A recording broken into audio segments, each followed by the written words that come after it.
Welcome to the Dialogue by Wirepoints, connecting the dots between our economy, government, and people. And now your hosts, Ted Dabrowski and Mark Glennon. Mark Glennon here from Wirepoints. I'm here with Matt Rosenberg, just joined us as a senior editor. We're very proud to have him. He's been digging into crime issues, in particular the top issue, really that's become paramount across Illinois and much of the country. Ted Dabrowski's out today, so Matt, it's you and me defending liberty, defending the Republic. You have two good articles up, one on this notion of whether we have mass incarceration in prisons. You have a second one up about transparency and what's going on in the criminal justice system in Illinois. And I had one up about the mess at the Prison Review Board. We'll get to all three of those, but Matt, why don't you start it up and tell us what you found about this notion of mass incarceration, which is a term commonly used and was thrown around a lot a few years ago when we made changes to the criminal justice system to try to reduce the number of people we have in the slammer. Sure, Mark. When we hear the phrase mass incarceration, we all sort of nod our heads and shuffle and look down at our feet in shame. We presume that there are data to back it up. There are not data to back it up. I checked, years of reports from the Bureau of Justice Statistics. That's a division of the U.S. Justice Department. I found that in Illinois, looking at 2019, and we intentionally chose the last pre-COVID year, that the percent of the adult population that's incarcerated was 0.5%. It grows a little bit if you add those on probation and parole, but not much at all. Nationally, it's similar, but a little bit higher. So that's a decent place to start the conversation, in my view. Yeah, I suppose the pushback immediately from some folks, Matt, would be 0.5% sounds real low, but we're talking about millions of people. That's a lot of people to have in jail. That's not the right thing a society should be doing. What would be your reaction to that? Well, a couple, and Pew Research noted just last year that our nation's incarcerated population across all levels, we're talking county jail, state and federal prisons, totaled 2.3 million in 2008. That was our peak. Well, our population that year was, as a nation, in excess of 300 million. I crunched the numbers. We're talking about maybe 1% and change of the adult population back then in 2008, and it's been going down steadily every year. So, I guess I come back to a phrase that my grandfather Jacob from Brooklyn via Ukraine used to use. If somebody was doing something they shouldn't do, he'd call them a nudnik, somebody who should know better but didn't. And so we've got a lot of such people still in our society, but not that many. And so there are consequences to, poor decisions. And you got to really try to end up in jail these days. And I'll be getting to that in my second story about judicial transparency. The rhetoric of mass incarceration has been working. That's part of the reason there's so much crime right now, I think. So the rates have been going down, and the last figures available were 2019. So that doesn't even reflect the new easy on the prosecution movement that we've seen since then. It might be substantially lower now, since we've had the effect of the, George Soros funded woke prosecutors here and around the country, and the Tim Browns at the Cook County court system and all the rest. Where this does get more difficult to talk about is the breakdown by race, because there is, of course, a variance here in who's getting thrown in jail. Matt, what did you find there? Yeah, we wanted to take a good look at incarceration rates by race in the state of Illinois, which is, of course, our primary coverage area. And I found that, and again, this is straight from official data from the census, the Bureau of Justice Statistics, covering local jails and state and federal prisons, we found the incarceration rate in Illinois for Black people was the highest. It was 2.16%. The next highest was for Latinos, 0.5%. For white people, the incarceration rate was just a bit over 0.25%. And I say this is a point for discussion as well. The incarceration rate for Asians in Illinois was 0.01%. There they go again, those white adjacent Asians outpacing everyone else in their excellence. But yeah, so I've gotten some pushback. In fact, I was on a Black radio station talking about this just yesterday. And the idea that comes up is still, hey, well, if you look at the prison population, the greatest proportion of it by far is Black people, and there's something wrong there. The system is still fixed against Blacks, police, and the courts. And I know some people believe that, and I think reasonable people can disagree and discuss. I happen to take issue with that.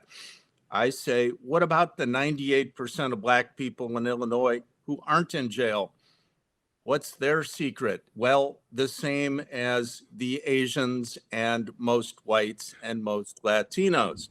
We get back to things like parenting and personal agency. It's an emotional conversation. I get it. Yeah, and that I think neither you nor I deny the reality that Blacks suffer from a legacy of racism.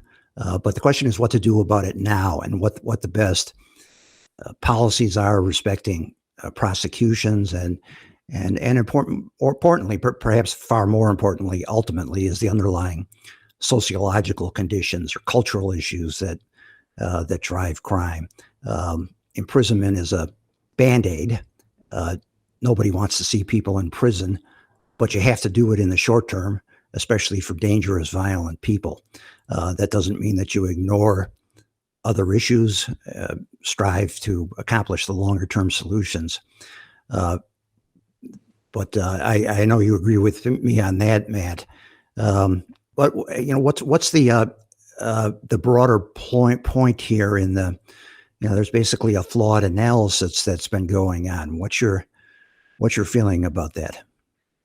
Well, I think this stems back to the way that a lot of our prosecutors, city council members, mayors, and elected officials, and generally our progressives within our population are educated about how to look at things. Everybody is schooled in the isms, of racism, sexism, ageism, I suppose, which I will say that's a very real thing. I suppose they all have been. And yeah, boy, do we have a lot of water under the bridge here in Chicago. There has been systemic anti-Black racism engendered by whites for centuries, but now it's 2022, things have changed. And what I hear from people on the South Side when I go down there, which has been quite often, is, it's a message of hope, possibility, and personal responsibility. We all want safe streets. People are afraid to go out of their homes. On the data side, I would close out with two additional points. There is a theory that the prisons are still crowded with Black people nailed on drug charges. And I looked at the Bureau of Justice Statistics report on Illinois and who's in jail for what. And this is in the state facilities, which is the vast bulk of prisoners are in the state system. Most people who are in for violent crimes, 56%. 12% are in for property crimes. 14% of state prisoners in Illinois are in for drug crimes. Another 16% for what's called public order, which includes gun law violations. 14% of the Illinois state prison system population is in for drug charges. people are not getting put away for a bag of weed. I've had a Chicago cop tell me if he stops a car and sees a crack pipe on the dashboard, he doesn't even charge the people for that because he knows the case will not get prosecuted. He's usually looking for guns. So I'd say statistically, that's a narrative that was once true. In fact, Illinois was notorious for putting Black people away on minor drug charges. That then was a miscarriage of justice. It doesn't happen much anymore. The other thing is that nationally, imprisonment rates are going down faster for Blacks than any other group, 32% between 2009 and 2019. So, we have a movement underway to decarcerate, yet we have certain types of violent crime are rising very fast in our cities, including murders and carjackings. So we got a problem here. And what really scares people and annoys people is the constant stories we hear about violent repeat offenders not being prosecuted or being put back on the street. And it's frustrating because of the difficulty of identifying exactly who's responsible for that when it happens, which leads us into your second wonderful piece, Matt, on transparency, or the lack thereof, more specifically, in our criminal justice system. You've got an article up on that. Summarize what you found there for us. You bet, Mark. I start with a few names: Ella French, Melissa Ortega, Olga Calderon, Denny Zhang, Keith Cooper, Dwayne Williams, Michael Mickey, all people of color killed in Chicago by charged suspects who were either out on low cash or no cash bond for earlier crimes that hadn't gone to trial, or they were out on parole or probation. Well, in all of those cases, all of those dead people of color and many more who I didn't just name, judges bear significant responsibility for those deaths. They made decisions to put people like repeat convicted carjackers back on the street, or to not hold before trial people who had committed violent crimes, alleged violent crimes. So how could we begin to evaluate the aggregate performance records of judges and not just have to depend on piecemeal news reports?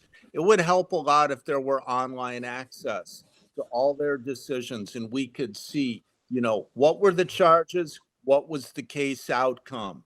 What was the sentencing range? What was the sentence? How many priors did the guy have? That whole retinue of basic common sense questions that people ask. But you can't. It's against the law. And I get into how the law restricts the availability of that information. If you're on site and doing work, like, say, that great Chicago website called CWB Chicago, if you're down there in the county court building, you can report everything, but there's just too much for any one organization to track.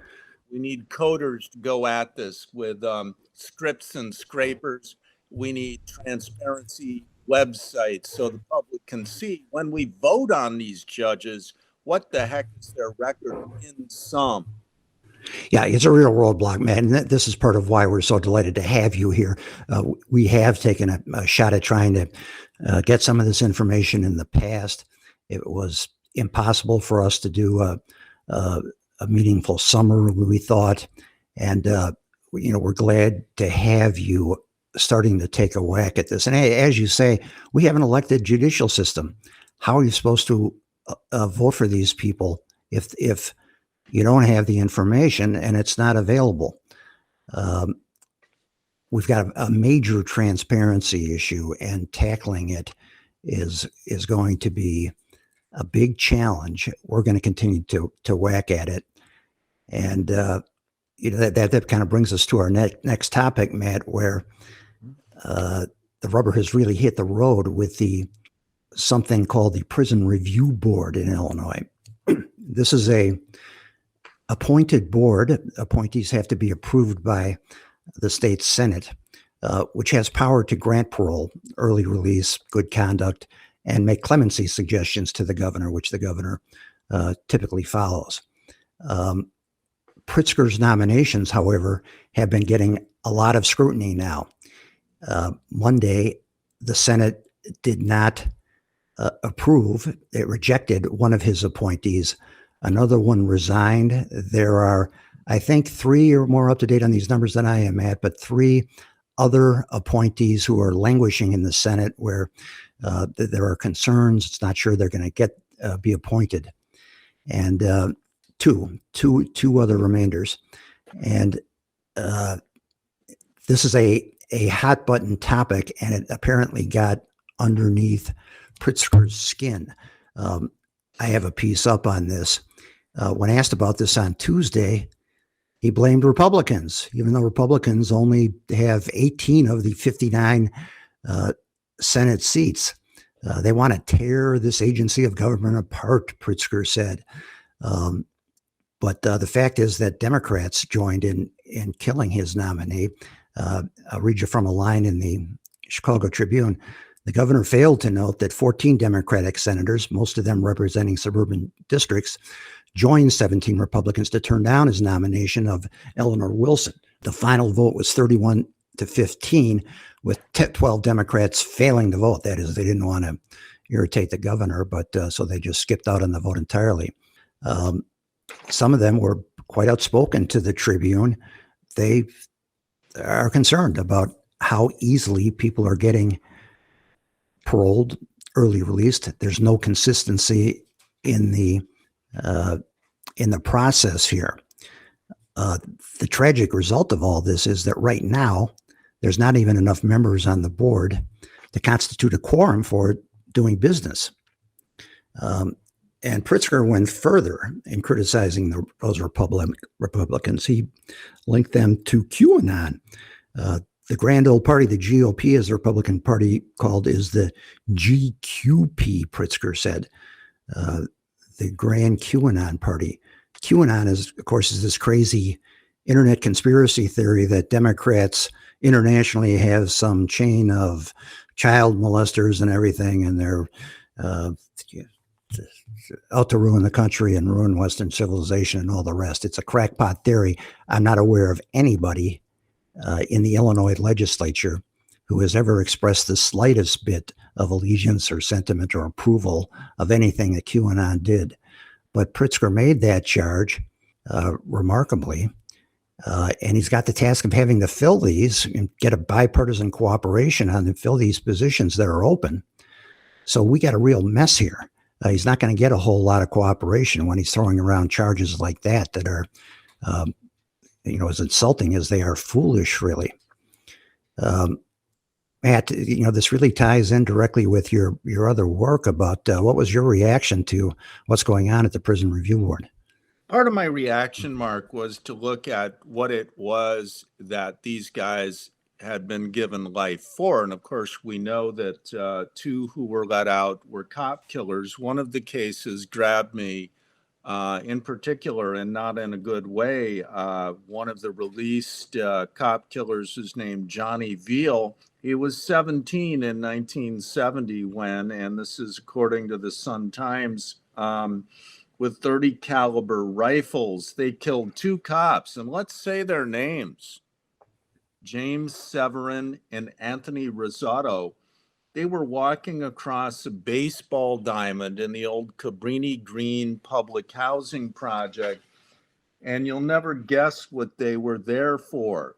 They were there for positive community interactions by another name. That's a term that Chicago Mayor Lori Lightfoot uses now.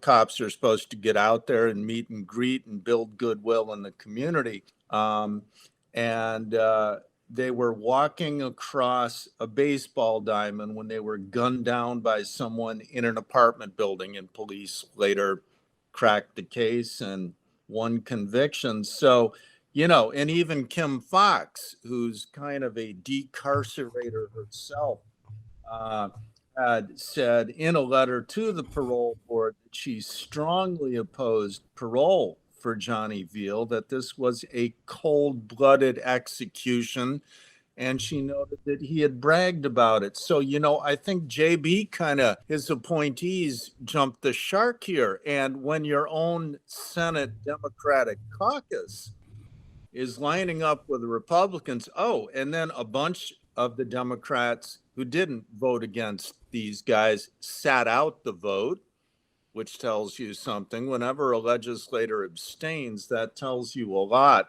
They sure didn't want to take a yes vote on this. JB's way out ahead of himself here. And yes, it's an election year, and Republicans are rightly making an issue of Democrats who are thought to be soft on crime. So there's a lot more to come down the pike on urban crime. And there's a tone deafness exhibited by Pritzker's appointees. And they let out some other convicted killer recently as well in February. So, and a guy with a heinous record, even in prison. So there's just a whole lot here. Yeah, politically, my sense is that the earth is shifting underneath the ground of politicians more rapidly than some of them have figured out. Back in 2020, everybody was on board with Black Lives Matter and equity and release prisoners and beat up on the cops. Don't worry about crime. Pritzker in particular, that was popular. I think that drove the election to a large extent in 2018 and 2020. But there's a big counter reaction now. Crime is the top issue. It's no surprise that Republicans are making law and order, here in Illinois, the number one issue. So Pritzker has 1 foot on his old equity agenda and 1 foot on this new movement that I don't think quite recognizes very well, that it's pulling apart his party as well. And I should add too, these are difficult jobs to fill in any event. I mean, who would want this job? Some prisoners deserve early release. They shouldn't be in prison. You got to assess these people, not knowing them personally, based on the records that come. Inevitably, there's going to be some mistakes. Some guy is going to go out there and turn out to be as bad as he was feared to be. And, that would be a tough thing to have on your conscience if you were on the review board and voted against these things. I wouldn't want the job, frankly. So, finding good people that are conscientious about this is a challenge.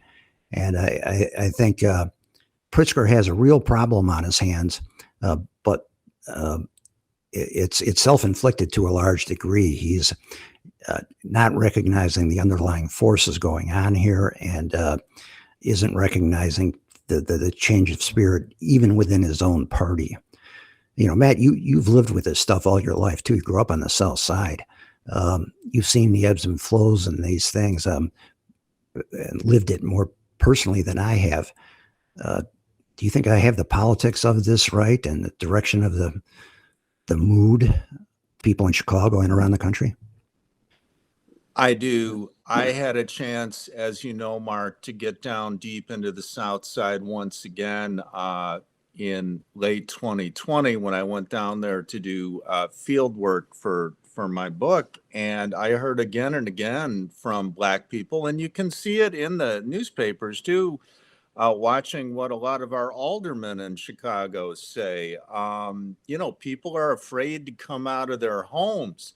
It's gotten really bad. And people in the hood talk about young men with no consciences who are basically sociopathic, as sitting on their couches, putting bullets in their guns, ready to go out and to commit mayhem. And when you walk down Michigan Avenue, not downtown, but in Roseland between 103rd Street and 115th Street, and you see what it looks like, and some guy tries to sell you drugs, and there's another guy lurching from left to right, crashing into a wall and vomiting, and there's nobody in the streets, and the lots are empty, and the buildings are burned, and there's maybe 2 or 3 stores open in the whole 6 or 7 blocks of the main business district.